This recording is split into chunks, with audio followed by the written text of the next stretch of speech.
오늘은 인생의 성공 치트키 지혜 먼저 구하기라는 제목으로 말씀을 증거하려 합니다. 사랑하는 성도 여러분, 새로운 일을 시작할 때 그리고 막중한 책임을 맡았을 때 무엇을 시작해야 할까 막막함을 느껴본 적이 있으신가요?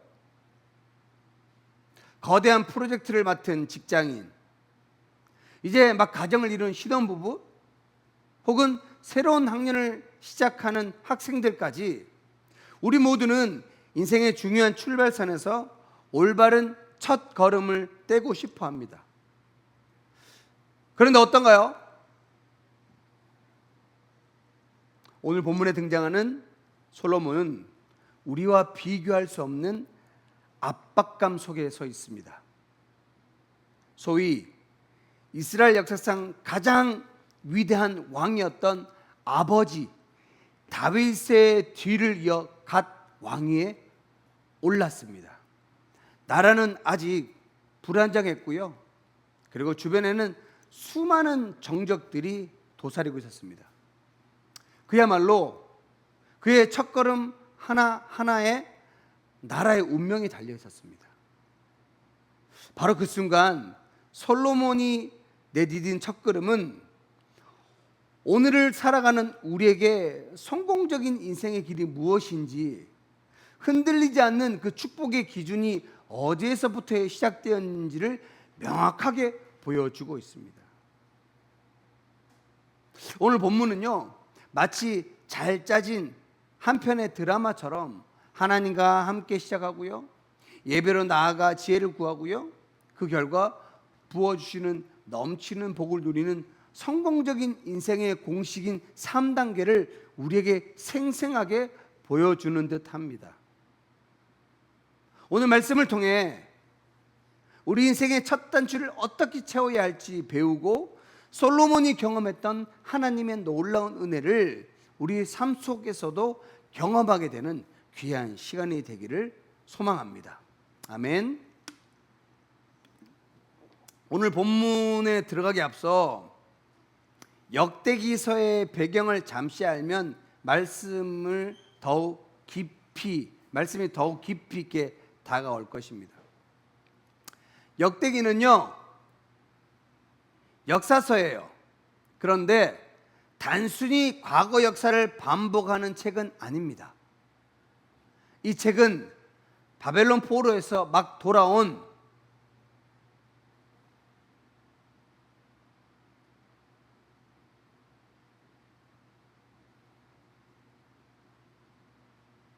이스라엘 백성들에게 쓰여진 책입니다. 모든 것을 잃고 절망에 빠진 그들에게 너희는 실패한 민족이 아니라 여전히 하나님의 택함 받은 언약 백성이다라는 이 정체성을 회복시켜주기 위해 쓰여진 책이라고 할 수 있죠. 그래서 역대기는요, 왕들의 실패라든지 인물의 중심보다는, 왕들의 실패라는 그 인물의 중심보다는 하나님의 성전을 중심으로 한 다윗 언약의 신실함을 강조하고 있습니다. 그래서 역대기에서는요, 사무엘서에 등장하는 밧세바 사건이 기록되어 있지 않습니다. 또한 북왕국 왕들의 이야기도 기록되어 있지 않습니다.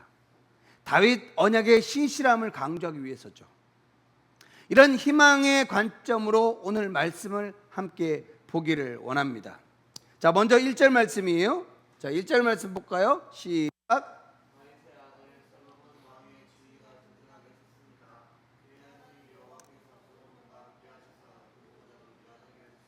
네, 이 구절은요, 이제 솔로몬 왕국의 모든 이야기를 시작하는 대전제입니다. 그런데 우리는 이 구절의 순서를 종종 오해합니다. 여러분, 솔로몬 하면 우리가 지혜왕, 똑똑한 왕이라고 많이 생각하잖아요. 그래서 솔로몬이 똑똑하게 잘해서 왕위가 견고해지니 하나님께서 그와 함께 하셨다라는 것이 아닙니다. 성경의 순서는 정반대입니다. 그의 하나님 여호와께서 솔로몬과 함께 하시니까 그 결과 그의 왕위가 견고하게 서고 누구보다 뛰어나게 되었습니다. 순서가 중요합니다. 아니요, 순서가 전부입니다. 솔로몬의 지혜나 능력이 먼저가 아니었습니다. 그러기에 그의 왕국을 세운 것은 정치력이나 군사력이 아니라는 것입니다. 모든 것의 근원, 모든 성공의 첫 단추는 바로 하나님께서 그와 함께 하셨다라는 사실입니다. 하나님과의 동행이 원인이고요, 견고한 왕국은 그 결과일 뿐입니다. 이는 오늘 우리 삶에서도 동일하게 적용이 가능합니다. 우리는 사업의 성공, 가정의 평안, 자녀의 형통을 위해 수많은 계획을 세우고 최선을 다해 노력합니다. 중요합니다. 그러나 그 모든 것보다 앞서야 할 질문이 있습니다. 지금 하나님께서 나와 함께 하시는가? 나의 사업, 나의 가정, 나의 학업은 하나님과 함께 시작되었는가?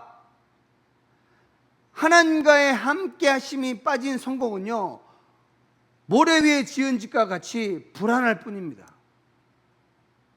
모든 것의 시작은 나의 능력이 아니라 하나님의 함께 하심, 그분의 임재라는 사실입니다. 자, 그렇다면 솔로몬은 하나님과의 함께 하심이란 이 놀라운 복을 어떻게 누리고 확증했을까요? 자, 그는 곧바로 행동을 보여줍니다. 그 내용이요, 2절에서 6절까지의 내용인데 이런 내용입니다. 솔로몬은 왕으로서 나라를 세워가는 중요한 시점에 온 이스라엘 장관들과 군대 지휘관들과 재판관들과 모든 지도자를 소집해서 함께 기브온 산당으로 올라갑니다. 자, 그곳에는요, 모세가 광야에서 만든 하나님의 회막과 놋제단이 있었습니다.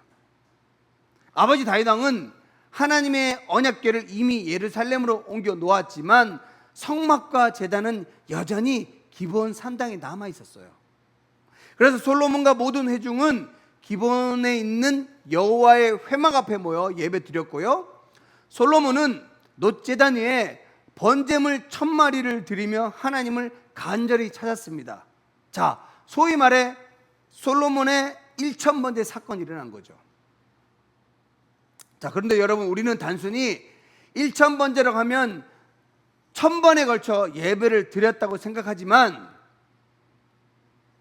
한 번에 드린 예배에 1000마리라는 엄청난 규모의 제물을 드리며 자신의 온 마음과 정성을, 그리고 왕국의 모든 것을 하나님께 바친다는 전적인 헌신을 표했습니다. 여러분, 이것은요, 무엇을 얻기 위한 단순한 종교 의식이 아닙니다. 자, 1절에서 솔로몬은 하나님과 함께 하심을 경험했잖아요. 하나님과 함께 하시니까 그의 왕위가 견고해졌다고 1절 말씀에 우리가 함께 나눴잖아요. 자, 1절에서 이미 경험한 하나님의 함께 하심에 대한 압도적인 감사의 반응입니다. 그러기에 솔로몬이 드린 예배는 무엇을 얻기 위한 거래가 아니라 이미 받은 은혜에 대한 감사였던 것입니다. 바로 그 전적인 헌신과 감사의 예배 후에 솔로몬은요, 하나님과의 깊은 대화를 나눕니다. 자, 그것이 7절 말씀입니다. 한번 볼까요? 시작. 내게 무엇을 주기를 바랐냐? 너는 내게 구하여라. 그 밤에 하나님께서 솔로몬에게 나타나서요, 내가 내게 무엇을 주기를 바랐냐? 너는 내게 구하라고 말씀하십니다. 하나님의 임재를 예배로 경험한 사람들에게 주어진 놀라운 특권입니다. 이때 솔로몬의 기도는요, 우리 모두의 기도의 본보기가 됩니다. 자, 솔로몬은 이렇게 기도합니다. 시작.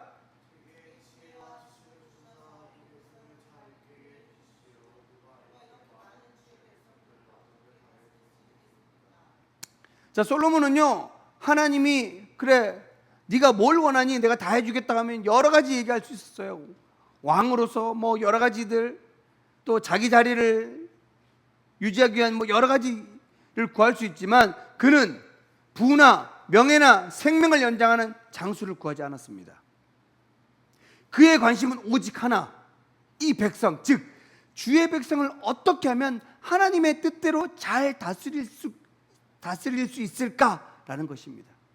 그의 기도는요, 나를 위한 기도가 아니라 하나님 나라와 그 백성을 위한 기도였습니다. 다시 말해 예배를 통해 그의 시선이 나에게서 하나님께로 옮겨진 것이죠. 우리도 마찬가지입니다. 하나님과 함께하는 삶은 예배를 통해 구체화됩니다. 예배 자리에 나와 하나님의 은혜에 감사하며 우리 자신을 드릴 때 우리 마음속에 있는 시기심과 욕심은 사라지고 하나님의 마음이 우리 안에 부어집니다. 그리고 우리의 기도는요, 주님 저를 축복해 주십시오 해서 주님 저를 사용해 주십시오, 주님의 뜻을 이룰 지혜를 주십시오라고 바뀌게 된다는 사실입니다. 그렇다면 하나님을 위한 지혜를 구했던 솔로몬, 그 결과는 어땠을까요? 그 결과가요 11절 12절의 말씀을 통해 보여지는데 하나님의 감격적인 반응을 우리가 볼 수 있습니다. 자, 11절 12절입니다. 함께 읽어볼까요? 시작.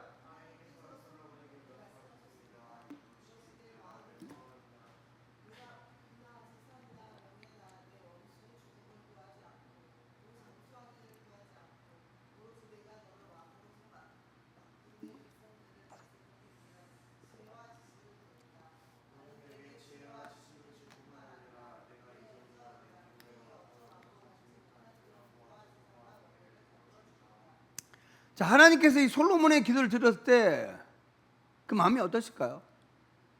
우리 본문을 계속 읽다 보면요, 이 본문은요 마치 하나님이 감격에 차서 솔로몬에게 말씀하는 듯합니다. 솔로몬아, 바로 이것이 내 마음의 소원이더냐? 내가 다른 왕들처럼 부나 명예나 원수의 목숨을 구하지 않고 오직 내 백성을 위한 지혜를 구하는구나. 바로 그 마음, 내가 그토록 찾던 마음이다. 하나님은 솔로몬의 기도 내용뿐만 아니라 그 기도를 하게 한 그의 중심, 그 마음에 깊이 감동하셨다는 겁니다. 여러분, 하나님 어떤 분이십니까? 하나님은 다윗에게 이야기하셨죠. 하나님은 중심을 보시는 분이라고. 그래서 하나님은요, 그가 구했던 지혜는 물론이고 구하지 않았던 부와 재물과 영광까지 말씀 보니까 역사상 전무후무한 수준으로 부어 주셨다고 표현하고 있습니다. 14절 이하는요 그 약속의 성취를 보여주는데 병거가 뭐죠? 전투마차예요. 전투마차가 1,400대랍니다. 그리고 그 병거에 관련된 병사만 12,000명입니다. 그리고 말씀해 보니까 뭐라고 되어 있습니까? 예루살렘에 금과 은이 돌처럼 흔할 정도였답니다. 여러분, 이것이 바로 너희는 먼저 그의 나라와 그의 의를 구하라, 그리하면 이 모든 걸 너희에게 더하시리라는 하나님 나라의 원리입니다. 우리는 종종 이 순서를 바꾸죠. 모든 것, 재물, 성공을 먼저 구하면, 그것을 얻고 나면 하나님을 섬기겠다고 말합니다. 그러나 하나님은 우리에게 말씀하십니다. 순서를 바꿔라. 나의 나라와 나의 의를 먼저 구하라. 너의 삶의 목적을 나에게 맞추어라. 그리하면 너의 삶에 필요한 모든 것은 내가 책임지고 더하여 주겠다. 솔로몬이 누린 부와 영광은 그 자체가 목적이 아니었습니다. 하나님의 뜻을 이루기 위한 지혜를 구했을 때 자연스럽게 따라온 결과이자 선물이었습니다. 우리는 성공 신화를 참 좋아하고 흠모하여 따르고 싶어 합니다. 그러나 오늘 솔로몬의 이야기는 화려한 왕의 성공 신화가 아닙니다. 이 시대를 살아가는 우리 모두를 향한 하나님의 분명한 메시지입니다. 우리 인생의 첫 단추는 무엇입니까? 내 힘과 내 계획입니까? 아니면 하나님께서 함께 하심입니까? 우리 기도의 중심에는 무엇이 있습니까? 나의 만족과 유익입니까? 아니면 주의 백성과 하나님의 나라입니까? 솔로몬은 그 시작을 하나님과 함께 했고요, 예배를 통해 그 관계를 경험했으며 자신을 위한 것이 아닌 하나님 나라를 위한 지혜를 구했습니다. 그러자 하나님께서는 그가 구한 것과 구하지 않는 모든 것을 넘치도록 부어주시어 그의 인생을 책임져 주셨습니다. 그렇다면 오늘 우리의 삶에서 지혜를 구하는 솔로몬 같은 기도는 구체적으로 어떤 기도일까요? 오늘 직장에서 중요한 발표를 앞둔 직장인이라면 이 발표, 주님 이 발표 성공하게 해주세요를 넘어서 하나님 이 발표를 통해 동료들에게 신뢰를 주고 우리 팀에 유익을 끼치며 정직과 성실함으로 하나님의 영광을 드러낸 언어와 태도를 주십시오 라고 기도하는 겁니다. 자녀 문제로 힘든 부모라면 주님 이 아이의 문제 제발 이 아이 문제 해결해 주세요를 넘어서 하나님 이 아이를 주님의 마음으로 이해하고 사랑으로 품며 제 혈기가 아닌 주님의 방법으로 훈육할 지혜와 인내를 주십시오 라고 기도하는 것입니다. 자, 그러면 시험과 시합을 앞둔 청소년이라면 주님 이 시험 잘 보게 해주세요를 넘어서 하나님 이 시험과 시합을 통해 주님의 지혜를 구합니다. 준비한 모든 과정을 정직하게 잘 감당하게 하시고 어떤 결과가 나오든 주님의 뜻을 신뢰하며 감사하게 하시며 이 시간을 통해 저의 성실함으로 주님께 영광을 돌리게 해주세요 라고 기도하는 것입니다. 여러분 이것이 바로 솔로몬처럼 구하는 지혜를 구하는 기도입니다. 오늘 하나님께서 우리 각자에게 솔로몬처럼 물으십니다. 사랑하는 아들아, 사랑하는 딸아, 내가 내게 무엇을 주랴? 너는 구하라. 이 질문 앞에 세상의 헛된 것들이 아닌 하나님의 지혜를 구하는 우리가 되기를 소망합니다. 가정을, 직장을, 교회를 하나님의 뜻대로 섬길 지혜를 달라고 간구합시다. 그리하여 먼저 그의 나라와 그의 의를 구함으로 하나님이 허락하시는 세상과 다른 축복이 우리의 삶에 흘러 넘쳐 들어오는 놀라운 은혜를 경험하는 저와 여러분이 되시기를 주님의 이름으로 간절히 축원합니다. 하나님 아버지, 오늘 우리에게 솔로몬의 이야기를 통해 인생의 가장 중요한 원리를 다시 한번 깨닫게 하시니 감사합니다.